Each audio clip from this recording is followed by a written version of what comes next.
있는 분들과 인사하며 고백하시겠습니다. 하나님 당신을 사랑하십니다. 인사하시겠습니다. 하나님이 저와 여러분을 사랑하십니다. 하나님께서 놀라운 은혜로 저와 여러분의 인도하심을 믿으시기 바랍니다. 우리 성가대 복된 고백 감사드립니다. 우리 찬양팀의 귀한 헌신 감사드립니다. 무엇보다 이곳에 삶을 들여 예배하는 여러분의 삶에 하나님께서 넘치는 축복이 충만케 되시기를 예수 그리스도의 이름으로 축원드립니다. 오늘은 종교개혁 주일입니다. 1517년 10월 31일 마틴 루터가 95개조의 반박문을 게시한 것을 기념해서 10월 마지막 주일을 종교개혁 주일로 지키고 있습니다.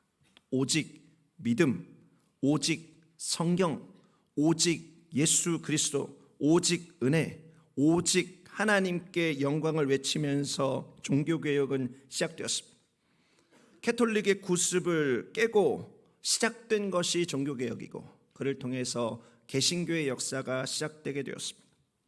이 개신교, 프로테스탄트라는 말에는 저항한다라고 하는 뜻이 있습니다. 그 자리에서 멈춰서는 것이 아니고 본질을 기억하면서 늘 자신을 살펴서 스스로를 쇄신하고 새롭게 또 새롭게 된다는 의미인 것입니다. 여러분, 새롭게 된다라고 하는 것은 좋은 일이죠. 그러나 이 새롭게 된다라는 것이 좋은 일 되기 위해서 방향성이 중요합니다. 얼마 전에 뉴스에서 더 이상 한국이 마약 청정국이 아니다라는 기사를 읽었습니다. 한국으로 들어오는 마약의 종류가 그리고 그 루트가 다양해지고 있다라고 하는 것이죠. 그리고 그 양이 우리가 생각하는 것보다 훨씬 더 많이, 훨씬 더 폭발적으로 늘어나고 있다라는 뉴스를 본 일이 있습니다. 이것이 한국 사회의 새로운 사회 현상이 되고 있다라는 뉴스를 본 일이 있습니다. 마약의 종류와 유통이 나날이 새로워지고 있습니다. 여러분, 여기서 새로워지고 있다라는 말이 좋은 일일까요?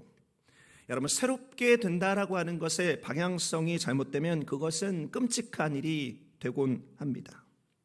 오늘 우리가 읽은 본문 말씀에도 새로 지으심을 받은 것의 중요성에 대해서 말씀하고 있습니다. 우리가 바라는 새롭고 또 새롭게 되는 것은 성경에서 말씀하고 있는 새로움입니다. 세상이 말하는 새로움이 아니라 주님께서 우리들의 삶에 들려주시는 새로움이죠. 오늘 종교개혁주일에 함께 예배를 드리면서 참된 새로움에 대해서 나누기를 원합니다. 그 방향을 지켜나가면서 우리를 쇄신하기 원합니다.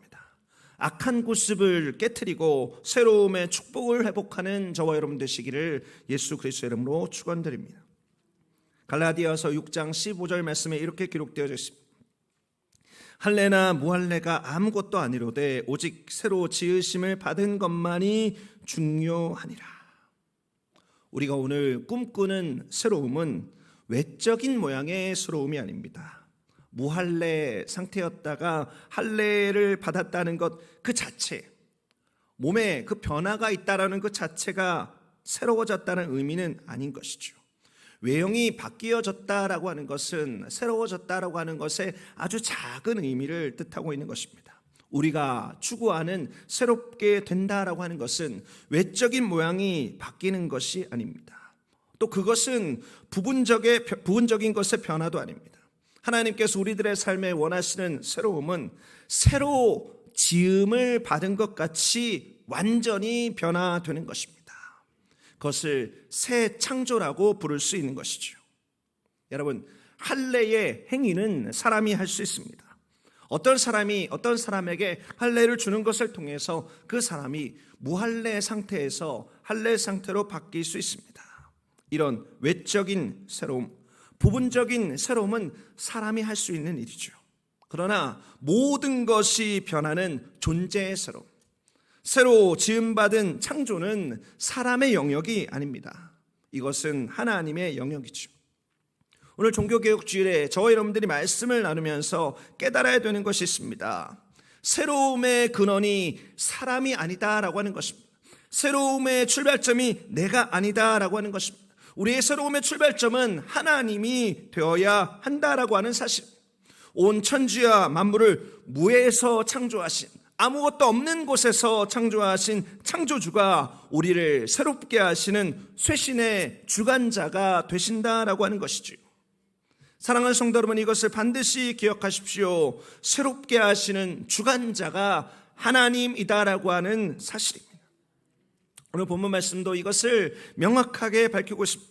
갈라디아서 6장 14절 말씀입니다. 그러나 내게는 우리 주 예수 그리스도의 십자가 외에 결코 자랑할 것이 없으니 그리스도로 말미암아 세상이 나를 대하여 십자가에 못 박히고 내가 또한 세상을 대하여 그러하니라. 여러분, 24절 말씀에 그리스도로 말미암아라고 하는 부분이 보이실 것입니다. 바울은 그 삶 속에 완전히 새롭게 창조되는 것 같은 존재의 변화, 그 놀라운 새로움을 경험했습니다. 교회와 예수 그리스도를 믿는 자를 말살하는 것을 삶의 목표로 삼은 자에서 이제 예수 그리스도와 교회를 위해서 목숨까지도 내어놓을 수 있는 사람으로 완전히 변화되게 된 것이죠. 완전히 새로워졌습니다. 그리고 그것이 자신의 힘과 의지로 된 것이 아니로 예수 그리스도로 말미암아 된 것을 고백하고 있는 것입니다. 예수 그리스도의 십자가에서 이루어진 새 창조의 역사를 사도 바울은 깨달아 알게 된 것입니다. 세상에 속한 옛사람이 완전히 죽고 자신이 새로 지음받은 새로운 존재가 되었음을 알게 되었고, 그렇게 하게 하신 하나님의 능력, 예수님의 십자가만을 자랑하기로 결단한 것이지요. 사랑하는 성도 여러분, 이것을 기억하십시오. 우리의 새로움이 다른 것에서 비롯된다면, 사람에게서 비롯된다면 결국 그것은 시간이 지나면서 또 썩어 없어질 옛것이 되고 말 것입니다. 최신 휴대폰을 샀습니다. 내 휴대폰이 모든 사람들에게 가장 새로운 최첨단 휴대폰으로 자랑할 수 있겠죠. 여러분, 그런데 분명한 사실이 있습니다.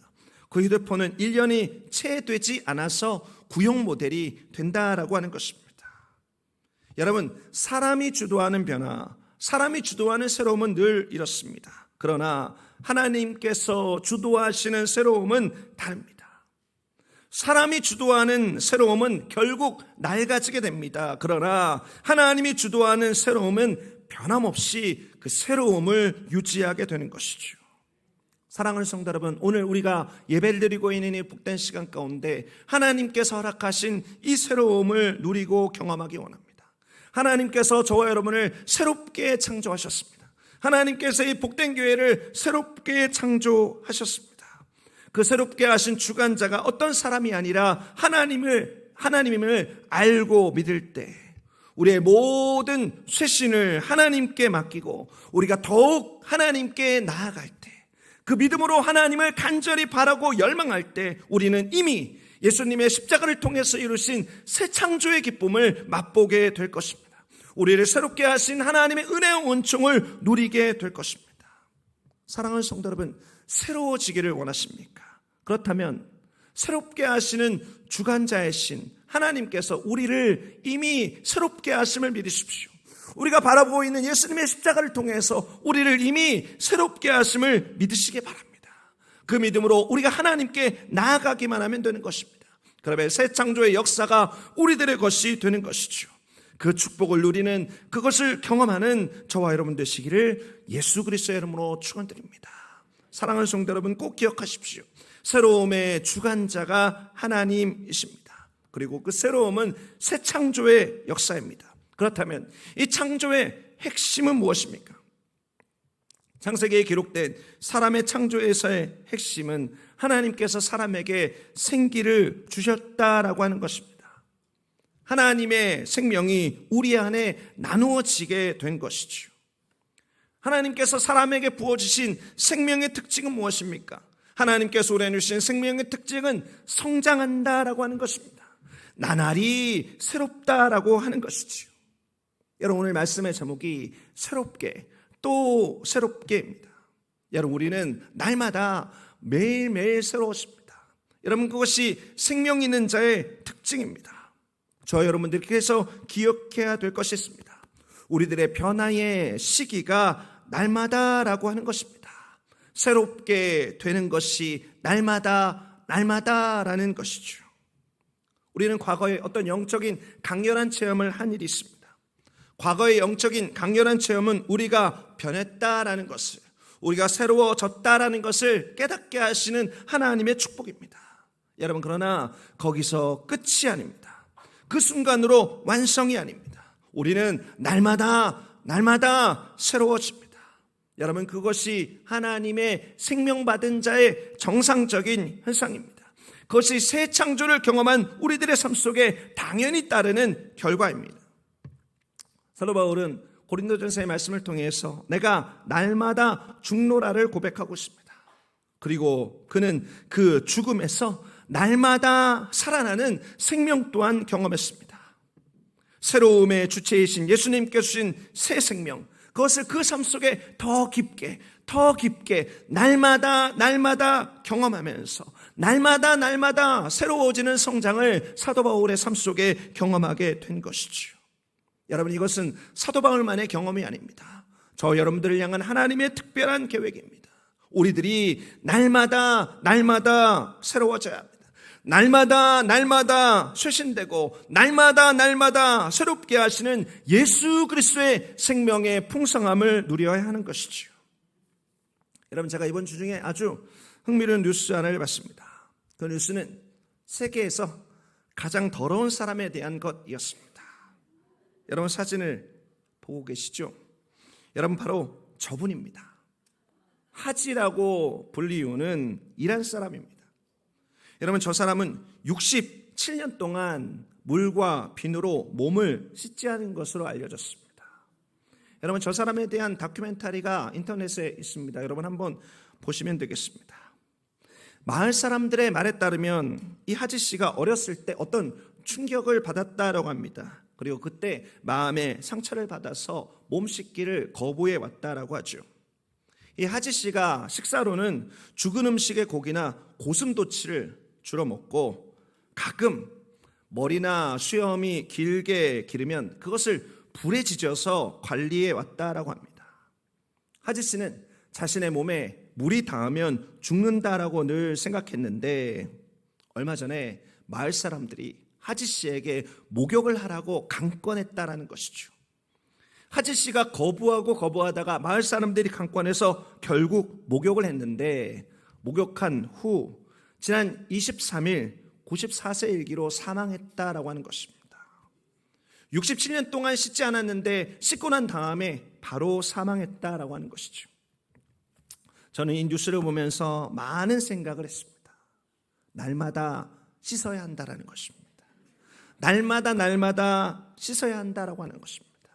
날마다 씻어야 깨끗한 것이 나의 삶의 모습이 되고, 그래야 깨끗해야 하는 날 죽지 않는다라고 하는 것입니다. 우리는 날마다 새로워져야 합니다. 예수님께서 이미 우리들의 삶을 새롭게 하셨는데, 우리가 그것을 믿고 날마다 거룩함으로 나아가기만 하면 되는 것이죠. 그런데 그것을 거부한 채 옛사람의 모습 가운데 주저앉아 있어 여기가 좋사오니, 그것이 흙탕물인지도 모르고 그것이 똥구덩이인지도 모르고 구르며 살다가 결국 하지씨처럼 하나님 앞에 거룩한 옷을 입고 서야 되는 날, 우리의 더러운 몸으로 서게 되면, 더러운 영으로 서게 되면 결국 죽을 수밖에 없다라고 하는 것입니다. 사랑하는 성도 여러분, 다시 한번 권면드립니다. 우리의 신앙의 경험은, 우리가 구원받은 것은 과거의 어떤 한순간이 아닙니다. 하나님께서는 우리가 날마다 새로워지기를 원하십니다. 날마다 깨끗해지기를 원하십니다. 시편 51편 10절 말씀입니다. 하나님이여, 내 속에 정한 마음을 창조하시고 내 안에 정직한 영을 새롭게 하소서. 여러분, 이것은 다윗의 기도입니다. 그리고 저와 여러분들의 기도인 것입니다. 하나님께서 내 안에 정한 마음을 창조하십니다. 그리고 내 영을 새롭게 하십니다. 여러분, 우리의 겉사람은 낡아질 수 있습니다. 그러나 우리 안에 새롭게 창조된 생명으로 충만한 속사람은 날로 새롭습니다. 여러분, 그것은 날마다입니다. 매일매일입니다. 매일매일 새로워지는 충만한 기쁨, 매일매일 성장하는 아름답고 놀라운 은혜, 그것을 맛보시기를 예수님의 이름으로 축원드립니다. 여러분, 그것은 행복한 일이고 그것은 황홀한 일입니다. 매일매일 새벽 이슬과 같은 청년으로 살아가는 것은 하나님께서 우리 안에 주신 놀라운 축복이다라고 하는 것이지요. 우리 하나님은 아침마다 새롭고 늘 새로우신 하나님이십니다. 그 하나님은 오늘도 경험하는, 그래서 하나님의 은혜로 기뻐하는 저와 여러분 되시기를 예수 그리스도의 이름으로 축원드립니다. 그렇다면 하나님의 주도로 이루어진 새로움, 그리고 날마다 생명으로 충만한 새로움은 어떤 결과를 만들어내게 됩니까? 고린도후서 5장 17절과 18절 말씀입니다. 같이 한번 읽어보시오. 그런즉 누구든지 그리스도 안에 있으면 새로운 피조물이라. 이전 것은 지나갔으니 보라 새 것이 되었도다. 모든 것이 하나님께로 났으며 그가 그리스도로 말미암아 우리를 자기와 화목하게 하시고 또 우리에게 화목하게 하는 직분을 주셨으니. 여러분, 우리가 잘 아는 고린도후서 5장 17절에 있는 말씀은 그리스도 안에 있는 우리가 새로운 피조물, 새 것이 되었다라고 선언하고 있습니다. 여러분, 이것은 강력한 선언입니다. 부인할 수 없는 선언입니다. 그리고 이어지는 말씀에서 이 모든 것이 하나님으로부터 시작되었음을 고백하고 있습니다. 그리고 이 놀라운 쇄신의 결과가 새로워진 우리가 하나님과 화목하게 되었다는 것을 선언하고 있습니다. 여러분, 오늘 우리가 새로움에 대해서 나누고 있습니다. 우리가 기억해야 될 것이 있습니다. 그것은 새로움의 결과입니다. 새로움의 결과는, 새롭게 된 결과는 하나님과 화목함이다라고 하는 것입니다. 여러분, 지난주 축의 부흥성회를 통해서 큰 은혜 받으신 줄 압니다. 여러분, 각자에게 어떤 부분이 가장 인상적이었습니까? 저는 주의 시편 23편의 말씀을 함께 나누면서 우리가 목자위에서 인도받는 양에서, 그리고 주인과 함께 앉아있는 식탁의 손님으로, 그리고 그 손님에서 야훼 하나님과 함께 한 집에 사는 가족의 변화를 시편 23편 말씀 안에서 발견하면서 감사하고 또 감격했습니다. 여러분, 이것이 우리들의 삶에 새롭게 됨으로 일어난 놀라운 변화입니다. 하나님의 원수였던 우리가 하나님의 양이 되고, 하나님의 양이었던 우리가 하나님과 함께 한 식탁에서 먹고 마시는 손님이 되고, 결국 하나님의 가족으로 더 깊은 하나님과 화목함을 누리는 존재가 된 것이지요. 여러분, 우리가 어떻게 하나님과 한 가족이라 할 수 있겠습니까? 우리는 무기력합니다. 우리는 매일매일 죄 짓는 먼지와 같은 자입니다. 성경의 표현대로 지렁이 같은 자, 버러지 같은 자입니다. 그런데 우리가 어떻게 전지전능하시고 거룩하신 하나님을 감히 아버지라고 부를 수 있겠습니까? 그러나 하나님께서 이와 같은 축복을 십자가의 은혜로 새로워진 우리들의 삶에 허락하신 것입니다. 테네시주의 아주 작은 마을에 벤 후퍼라고 하는 아이가 태어났습니다. 이 아이는 자신의 아버지가 누구인지 모르는 사생아로 자라났습니다. 마을의 사람들은 자신의 아이들이 이 벤 후퍼와 어울리는 것을 원치 않았습니다. 그러다 보니까 마을의 아이가 벤 후퍼에게 언제나 손가락질하면서 멸시했습니다. 그러다 보니 이 벤 후퍼는 내성적이 되었고 자존감도 한없이 낮아지게 되었습니다. 이 후퍼가 12살이 되던 때에 그 마을 교회에 젊은 목사님이 부임했습니다. 교회에 단 한 번도 가본 적이 없던 후퍼는 새로운 목사님이 사랑이 많고 따뜻하다는 소문을 듣고 처음으로 교회에 가보았습니다. 그리고 교회를 다니면서 그는 어느 날 목사님의 말씀에 큰 은혜를 받게 됩니다. 그날 예배를 마치고 인사를 하며 헤어질 때 목사님은 후퍼의 손을 붙잡으면서 이렇게 물었습니다. 네가 누구의 아들이더라? 이렇게 물었습니다. 분위기가 순간적으로 싸늘해졌습니다. 그때 목사님은 미소를 지으면서 이렇게 말했습니다. 그래, 내가 누구 아들인지 알겠다. 네가 내 아버지를 닮았기 때문에 금방 알 수 있겠다. 너는 하나님의 아들이구나. 내 모습을 보니 금방 알아보겠구나. 하나님의 아들답게 훌륭하게 살아야 한다. 후퍼는 이 일이 있고 난 다음 목사님의 당부대로 열심히 살았습니다. 그리고 1911년 테네시주의 31번째 주지사가 되었습니다. 여러분, 저분이 바로 벤 후퍼라고 하는 테네시주 31번째 주지사의 사진입니다. 그는 주지사 취임식에서 이렇게 고백했습니다. 내가 어릴 때 목사님을 만나서 내가 하나님의 아들이라고 하는 말을 듣던 날 테네시 주의 주지사가 태어난 날이 되었습니다. 사랑하는 성도 여러분, 나의 참 아버지가 누구인지 아는 것은 내가 하나님과 화목하게 된 존재가 되었다라는 것을 깨닫는 것은 이렇게 놀라운 변화를 가져오게 됩니다. 사랑하는 성도 여러분, 이것은 삶이 완전히 바뀌는 변화입니다.